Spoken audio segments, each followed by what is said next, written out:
విశాఖపట్నంలోని బీచ్ ఎంత ఫేమస్సో ఇక్కడ సంపత్ వినాయక ఆలయం కూడా అంతే ఫేమస్. నగర నడిబొడ్డున వెలిసిన సంపత్ వినాయకుని దర్శించుకుంటే తాము అనుకున్న పనులన్నీ కూడా ఇట్టే జరిగిపోతాయని ప్రజల విశ్వాసం. విశాఖపట్నంలోని ఏ వాహనమైనా సరే మొదటి పూజ ఇక్కడే జరగడం జరుగుతుంది. నేడు నూతన సంవత్సరం కావడంతో అధిక సంఖ్యలో వాహన పూజలతో భక్తులతో కిటకిటలాడుతుంది. ఈ సంపత్ వినాయక ఆలయంలో వాహన పూజకి ఎంతో ప్రాముఖ్యం ఉంది.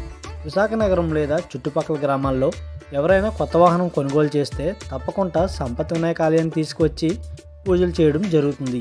అలా పూజలు చేయడం ద్వారా సర్వశుభ్రతమని, తమకు ఎలాంటి హాని కూడా జరగదని భక్తుల నమ్మకం. అందుకే ఈ ఆలయంలో వాహన పూజలకు విశేషంగా జరుగుతాయి.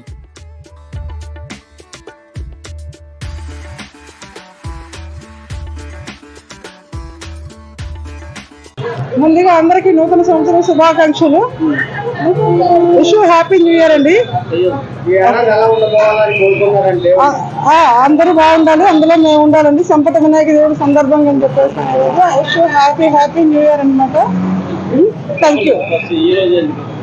ఈ రోజు మేము న్యూ ఇయర్ శుభ సందర్భంగా మేము బ్రీజా కార్ కొనుక్కున్నాం. సంపత్ వినాయక టెంపుల్ దగ్గరికి మేము వచ్చి అమ్మ పంట దర్శనం చేసుకోవాలని వచ్చాం. అందరికి ముందుగా నూతన సంవత్సర శుభాకాంక్షలు అండి. యాక్చువల్ గా మనకి ఏంటంటే వైజాగ్ లో సంపత్ వినాయకుడి టెంపుల్ అంటే చాలా సెంటిమెంట్.